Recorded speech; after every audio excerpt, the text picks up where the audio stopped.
The cold wind scraped through the Kentucky hills like a memory that wouldn't die, slicing through the flannel shirt Jacob Miles wore as he stood beneath a sky the color of wet cement, nursing a chipped travel mug filled with lukewarm gas station coffee, his breath misting in the frigid November air while the old Chevy he drove rumbled quietly beside him, coughing up clouds of exhaust as he leaned against it, watching the world pass by through the lens of a man who had stopped expecting much from it. Nearing 40, his back sore from years under the hoods of broken cars and his hands rough with the kind of labor that never gets praised, Jacob had made peace with the ordinariness of his life, or so he told himself. But deep down, in the quieter places of his soul, he longed for something to change, something unexpected to stir the dull routine that had followed him like a gray shadow ever since the dream of pro baseball died with the snapping of a ligament and the sound of a scout sympathy over a payphone. The years since had been a slow surrender. His marriage crumbled under the weight of resentment and silence. His daughter lived in another state with a man she called stepdad, and the only place Jacob ever felt needed anymore was the auto shop on 5th and Miller where he fixed engines but couldn't fix his own heart, and maybe that's why he noticed the red truck before anyone else did, idling oddly at the shoulder of Route 37, its hazard lights blinking in the gray morning like distress signals from a life unraveling, and before he even registered the thought, he turned off his ignition and stepped into the wind, boots crunching over gravel as he walked toward it.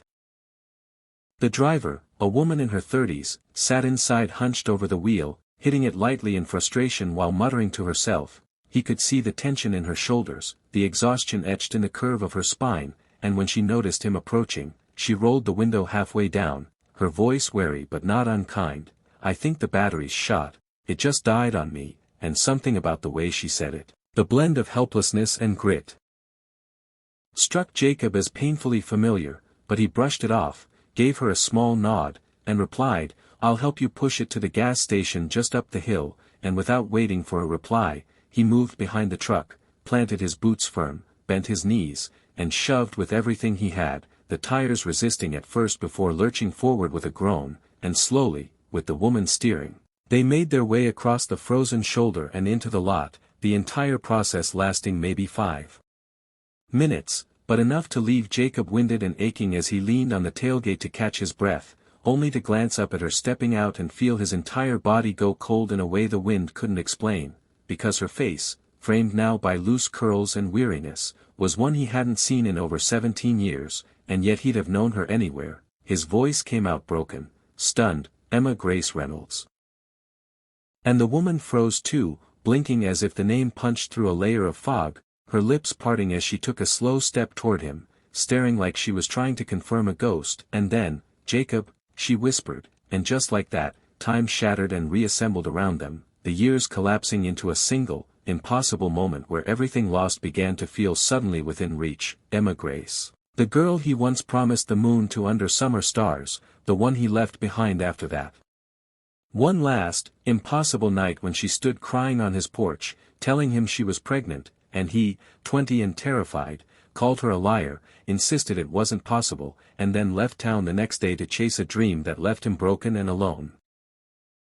Emma, who he never stopped thinking about, who he never had the courage to find, not even when the guilt clawed at him in the quiet of sleepless nights, was now standing here, right in front of him, beside a dead truck and 17 years of silence, and when he said her name again, softer this time, like a prayer or a confession, she crossed her arms and replied, "I didn't think you'd recognize me," and he shook his head, eyes wide. "I'd recognize you anywhere," and she exhaled a breath that was more than air, it was memory and regret and unspoken words, and said, "Her name is Lily, she's 17, and those 5 words knocked the breath from his chest more completely than the cold ever could, because with them came the full weight of what he'd missed, a childhood, a daughter, a life that might have been his to share had he just been braver, and he sank onto the curb, heart pounding, the words tumbling out of him like water from a broken dam. How sorry he was, how scared he'd been, how he tried to bury it but never could, and she listened, her arms still crossed, eyes guarded but not cruel, nodding occasionally as he poured 17 years of guilt into the open, until at last, he whispered, "Can I meet her?" And Emma looked away, chewing on the corner of her lip before answering, "I don't know, she's not ready yet, maybe someday," and though the words should have stung, they didn't, not this time, because that maybe was more hope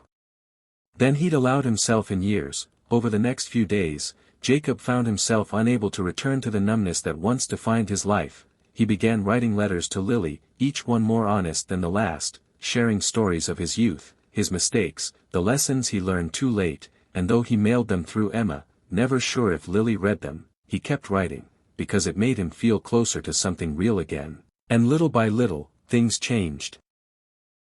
Emma agreed to meet for coffee now and then, guarded at first, but slowly letting the walls come down as they talked about everything and nothing, about Lily's love of painting, her stubborn streak, her laughter, and sometimes, when Jacob was especially lucky, Emma would laugh too, and for a moment, they were just two people sharing a table, not ghosts from a past neither of them could rewrite. Then one Sunday morning, months later, his phone rang, and her voice on the other end said simply, "She wants to meet you," and Jacob dropped into the nearest chair, hand trembling as he asked, "When?" And 2 days later, he found himself standing on Emma's porch, the same one where she once stood crying, with his heart thudding like a drum, and when the door opened, and Lily stepped out, it felt like the whole world paused to let him memorize her. She had Emma's eyes, his jaw, a quiet confidence in her stance, and when she said, "Hi," he nearly wept from the sound of it. Their first conversation was halting, filled with cautious questions and nervous laughter, but it was enough to crack open the possibility of something more, and over the months that followed, they built something fragile but fierce, like glass forged in fire. There were dinners and long walks, awkward silences and unexpected connections, and slowly, the word dad made its way into her vocabulary, tentative at first, then firm, and it healed things in Jacob that he didn't even know were broken.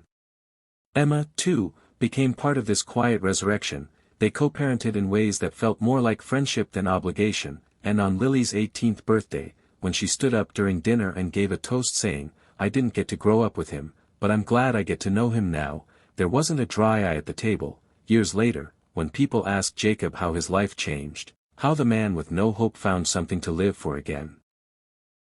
he'd always tell them about the truck, the cold morning, and the woman who turned out to be the mother of his child, saying, "I thought I was just helping someone with car trouble. I didn't know I was about to meet my whole world," and it became a story the town told with a kind of reverence, a reminder that the roads we take, no matter how broken, can sometimes circle back to everything we lost, that redemption doesn't always roar, sometimes it whispers in the form of second chances and the quiet bravery of doing the right thing after years of doing nothing. And as Jacob stood years later, holding Emma's hand beneath a summer sky, watching their daughter step into the life